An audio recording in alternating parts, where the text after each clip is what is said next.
오늘은 바울이 로마 교회에 보내는 편지에서 복음 메시지를 함께 나누고자 합니다. 바울이 쓴 편지 중에서 가장 논리적이고 수사학적인 표현이 풍부한 책입니다. 변증적인 책이기도 하고요. 혹자는 기독교 교리의 요약이다. 그리고 마치 신앙의 교과서와 같다 하는 말을 합니다. 로마 교회는요, 바울이 세운 교회가 아닙니다. 그리고 한 번도 로마 교회에 방문도 하지 않았습니다. 16장에 나오는 예배 처소를 세어보면 5개 아니면 7개라고 추측을 할 수가 있습니다. 바울은 그 로마 교회를 방문하고 싶은데 이제까지 길이 막혔어요. 그리고 성경에 보면 서바나, 요즘 말로 스페인까지 가서 복음을 전하고 싶은데 너희들이 나의 사역을 도와줬으면 좋겠다 하는 선교 후원을 요청하는 선교 편지와도 같은 책입니다. 무턱대고 갈 수는 없으니까 편지로 먼저 인사하고 방문 계획을 알렸던 거예요. 이방인의 사도로 부름받았던 사도 바울, 그 불타는 사명감 때문에 좀 무례하게 일방적으로 선교 편지, 나의 사역을 도와달라라고 간곡히 부탁한 책이 바로 로마서입니다.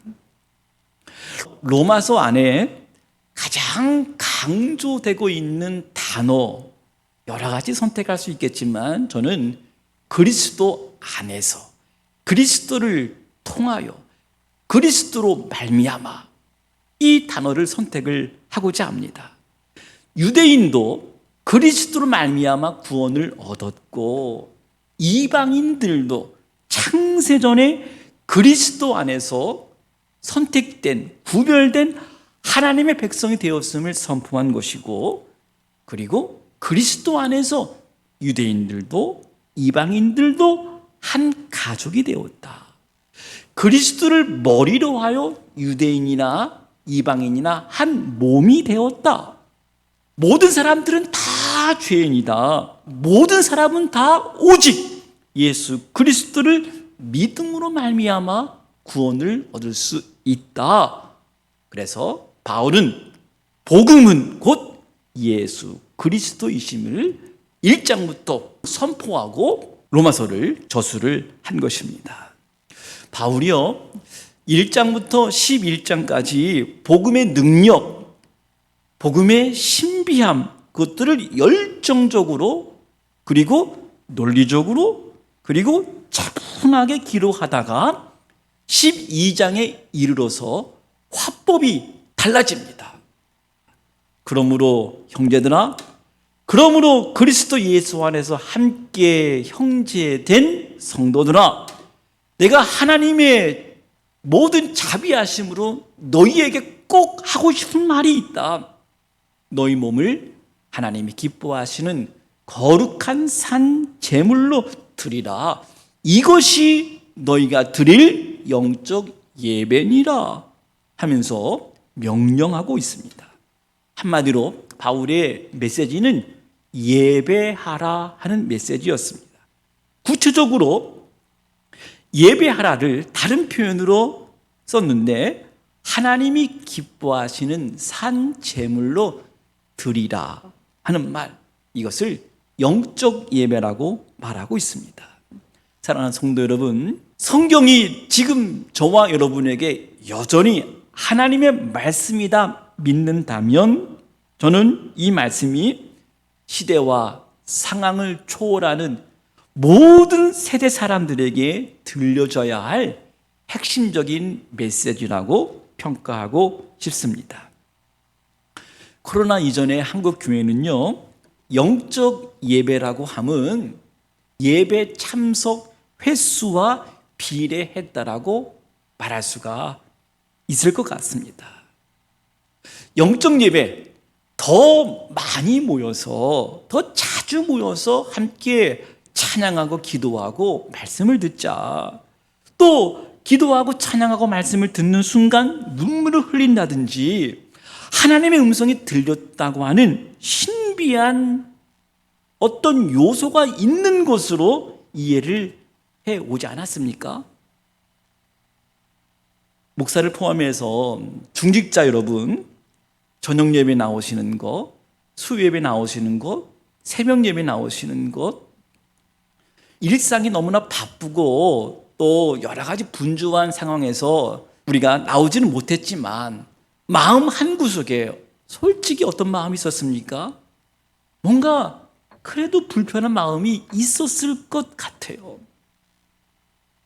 그런 상황인지 이해가 되면서도 내가 스스로 변명하면서도 공예배에 참석하지 못하면 내 마음은 나는 영적이지 못해 라고 하는 마음이 요만큼 있지 않았을까? 그런데 여러분, 코로나로 인해서 예배에 대한 인식이 바뀌고 있는 상황 속에서 도대체 영적 예배란 무엇일까? 도대체 이 상황 속에서 어떻게 영적인 예배를 드리란 말인가? 저는 오늘 복음의 진수가 담겨져 있는 로마서의 말씀 속에서 함께 그 답을 찾고자 합니다. 오늘 본문에 눈여겨보아야 할 아주 중요한 단어가 하나 있어요. 그것은 영적이라고 하는 단어입니다. 영적이라고 하는 의미, 여러분들이 이제까지 어떻게 이해를 해오셨습니까? 이 영적이라고 하는 의미는 헬라어로 로기코스라고 말합니다. 이것은 로고스에서 나온 이성적이고 합리적인 그리고 합당한이라고 하는 의미의 단어입니다. 그러나 우리가 지금 갖고 있는 성경책은 이 로기코스를 영적 예배로 번역을 했습니다. 이 영적 예배를 구약의 제사를 염두에 둔 비유적인 표현으로 하나님이 기뻐하시는 거룩한 산 제사라 그렇게 병행해서 사용을 하고 있습니다. 다시 말하면 자신을 제물로 드려라. 여기에 세 가지의 수식어가 나오잖아요. 하나님이 기뻐하시는 제물, 하나님을 위해서 따로 떼어진 거룩한, 그리고 죽은 제물이 아니라 살아있는 하나님이 기뻐하시는 거룩한 산 제사, 바로 이것을 영적 예배, 합당한 예배, 참된 예배라고 말할 수가 있습니다. 그리고 바울은요, 여기에서 몸으로 예배를 드려라. 여러분, 몸이라고 그랬을 때 이러한 우리의 그 살이 있는, 뼈가 있는 이 육체를 의미하는 것일까요?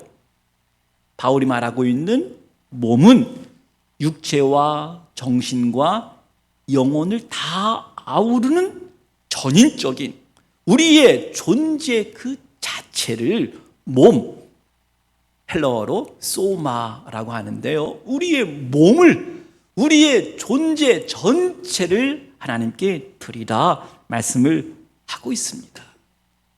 그런데 우리 자신을 바칠 수가 없잖아요.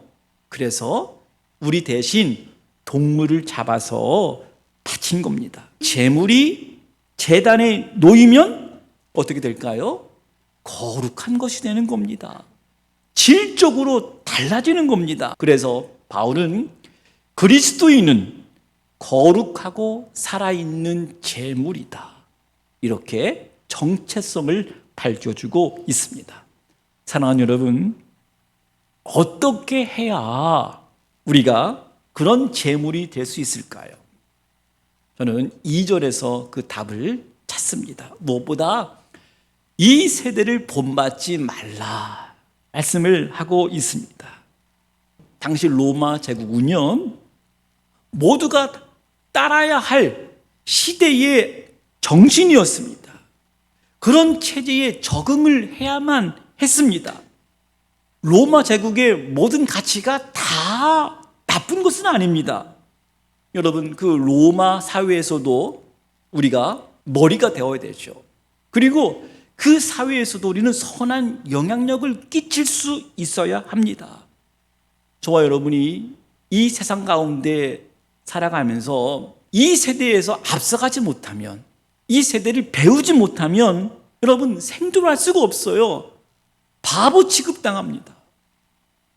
그러나 성경이 말하고 있는 세상, 그리고 세상을 본받지 말라, 세상을 사랑하지 말라라고 하는 의미는 바로 하나님을 무시하는 세상, 하나님 없는 세상, 하나님보다 더 숭배받는 세상의 가치, 다시 말하면 돈과 권력과 명예와 정욕의 노예가 되어서 살아가는 삶, 그것을 이 세대를 본받지 말라라고 말씀을 한 것입니다.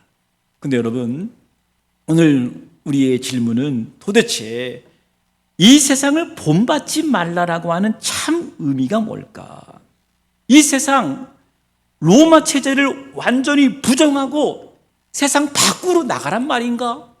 그 말은 아니겠죠.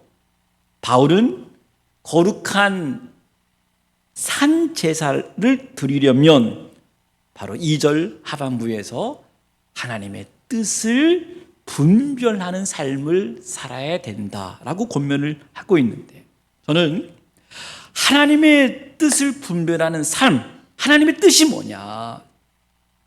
이 세대를 본받지 말고 이 세대를 뛰어넘는 진정한 하나님의 뜻대로 살아가는 일상이 무엇이냐에 대해서 3절 이하에서는 이렇게 강조를 하고 있어요. 바울은 유대인 그리스도인과 그리고 이방인 그리스도인들이, 바로 너희들이 그리스도 안에서 한 몸이 되었다, 그것들을 기억하라, 그리고 그리스도의 몸을 이루어 나가라. 저는 이 말씀을 묵상하면서 코로나 시대 성도들과의 교제가 불편해진 현대 그리스도인들에게 꼭 강조하고 싶습니다.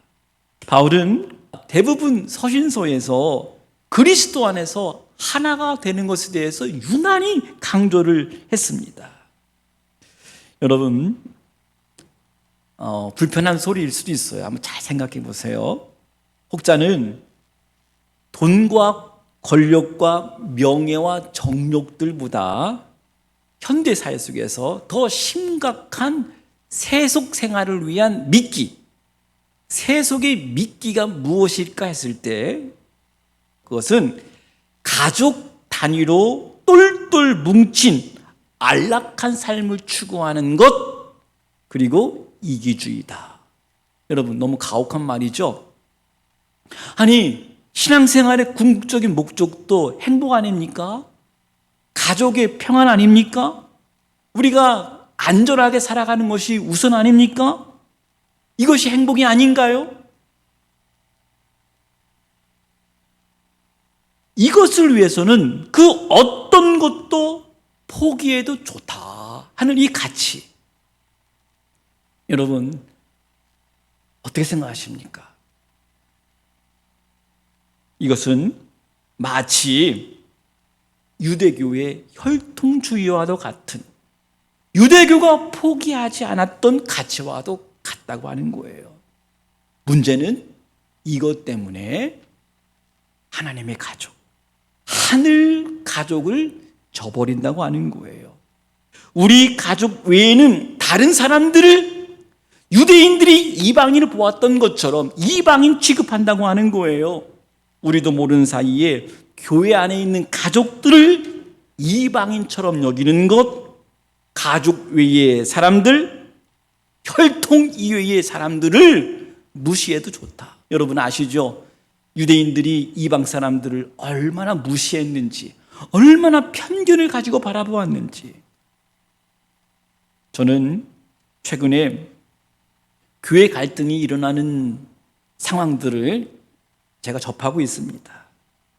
그런 교회들을 보면 갈등만 생기면 이전에 가족처럼 지냈던 사람들이 갑자기 적군으로 변하는 모습들, 갑자기 유대교 혈통주의와 같은 내 가족, 나밖에 모르는 그 상황들, 사도 바울이 이런 상황에서 어떻게 메시지를 증거합니까? 너희는 그리스도 안에서 한 몸이라. 유대인이나 이방인이나 그리스도 안에서는 한 몸이 되었다. 그렇게 강조하고 있는 거예요.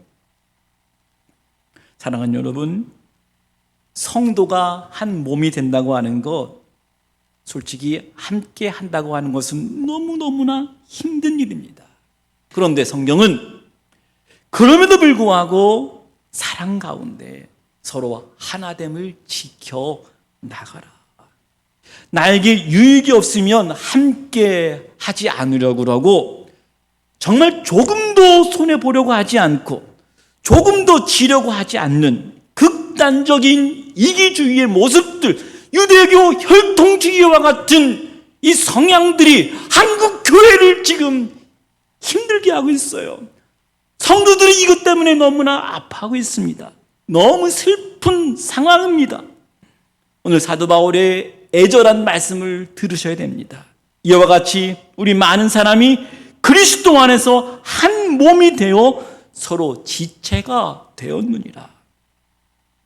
그리스도 안에서 한 지체가 되었다. 다시 생각이 맞지 않아서, 의견이 맞지 않아서 마치 이방인 취급하고 있는 우리의 완악한 모습들, 한국 교회가 다시 말씀 앞에, 다시 우리를 복음 앞에 엎드려야, 우리가 이 복음 앞에 우리가 깨어져야 우리 한국 교회가 치유되고 회복되고, 그리고 아름답게 교회가 다시 세워지는 은혜가 우리에게 있을 줄로 믿습니다.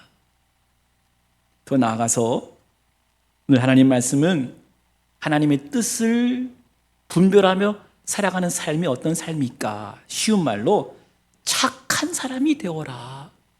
착한 사람이 되어라. 이렇게 말씀을 해주고 있어요. 기독교인들이 착각하는 것 중에 하나는 착한 행위를 믿음과 반대되는 것으로 오해를 하고 있습니다. 여러분, 그리스도인들의 착한 행위가 비난받을 행위입니까? 오늘 본문 이하를 보면 우리에게 착한 사람이 되어라. 착한 일을 하는 것, 그것이 하나님의 뜻이다. 분명히 말씀을 하고 있어요. 즐거워하는 자들과 함께 즐거워하고 우는 자들과 함께 울어라. 모든 사람 앞에서 선한 일을 도모하라. 할 수 있거든 너희로서는 모든 사람과 더불어 화목하라. 네, 사랑하는 자들아, 너희가 친히 원수를 갚지 말고 하나님의 진노하심에 맡기라. 기록되었으되 원수 갚는 것이 내게 있으니 내가 갚으리라고 주께서 말씀하시느니라. 다시 말하면 우리에게 손에 피를 묻히지 말라, 이 말씀하신 거예요. 왜냐하면 하나님이 심판하시겠다고 말씀하신 거예요. 심지어 20절에 보니까 내 원수가 줄이거든 먹이고 목마르거든 마시게 하라. 그리함으로 내가 숯불을 그 머리에 쌓아 놓으리라. 이렇게 하다 보면 회개할 수가 있다고 하는 것입니다. 숯불을 머리에 쌓아 놓으라고 하는 말의 의미는 옛날에 회개의 표시로 숯불을 머리에 이고 다니는 풍습이 있었다고 그래요. 사도 바울은 선언합니다. 악에게 지지 말고 선으로 악을 이기라. 한 가지만 꼭 말씀드리고 싶어요. 그렇다면 여러분, 우리가 이제까지 한국교회가 강조했던 함께 모여서 드리는 공예배, 오늘처럼 주일에 함께 모여서 드려지는 예배 형식이니까 필요 없을까요? 굳이 코로나 시대에 왜 모여야 되는 것입니까? 왜 같은 시간에 영상 앞에 모여야 됩니까? 여러분, 공적 예배는 한 몸된 지체들이 모여서 함께 예배 드리는 것 그 자체가 의미 있는 거예요. 그래서 예배 순서 하나하나는 그 자체로서 중요한 의미가 있습니다. 그 시간 자체로 중요한 순간입니다. 삶의 예배는 공적 예배의 확장판이라고 그렇게 표현을 할 수도 있습니다. 그러기에 공적 예배와 삶의 예배는 하나입니다. 둘 중 하나가 잘못되면 분명히 어떤 문제가 생길 거예요. 저는 예배 가운데 특별히 하나님 말씀을 통해서 오늘 본문이 말하고 있는 마음을 새롭게 하여, 이 말씀, 마음을 새롭게 하는 그 순간이 언제일까? 바로 말씀을 듣는 가운데 하나님의 뜻을 묻고 하나님의 뜻을 듣고 세상의 삶의 방식에 대해서 벗어나서 하나님의 뜻을 찾는 방식으로 살아가겠다라고 결단하는 내 생각을 바꾸는 시간이, 내 생각이 바뀌어지는 그 과정이 저는 하나님 말씀을 듣는 시간이라고 확신합니다. 여러분, 오늘 마음을 새롭게 함으로라고 하는 여기에서의 마음은 감정적인 마음이 아니에요. 여기서 마음은 누스라고 하는 이성적인 생각의 마음입니다. 한마디로 생각을 바꾸는 거예요. 여러분, 마음을 새롭게 할 때, 아니 생각을 새롭게 할 때 그때서야 비로소 변화가 시작되는 거예요. 여러분 아시죠? 여러분 경험하셨죠? 진짜 사람들은 생각을 안 바꿔요. 진짜 고집스러워요. 안 바꿔요. 그러나 성령의 감동으로 내 생각을 깨우쳐 주시고 내 생각이 바뀌어질 때 사람들이 다르게 보여요. 하나님의 뜻을 쫓겠다고 하는 거룩한 열망이 생겨요. 이전에 보이지 않았던 것들이 보입니다. 전에는 관심 없었던 것들이 보여요. 이제는 성도들이 보여요. 이제는 연약한 사람들이 보여요. 내 이웃들이 보이는 거예요. 가족들만 보지 말고 하나님의 가족을 보아라. 지금도 하나님 나라를 위해서, 하나님 영광 위해서 지금도 어렵게 힘들게 사역하고 있는 사역자들을 보아라.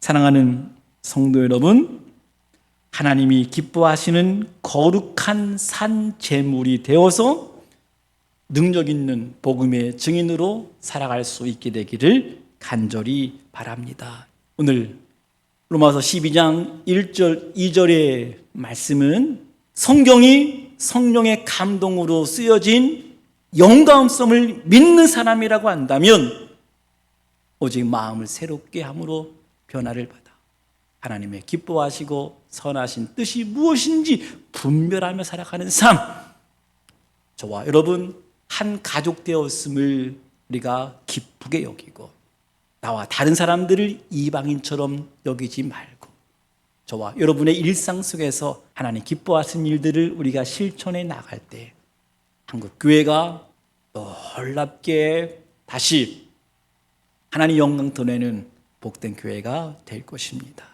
이 놀라운 은혜가 우리 모두에게 함께 하시기를 주님의 이름으로 간절히 축원합니다.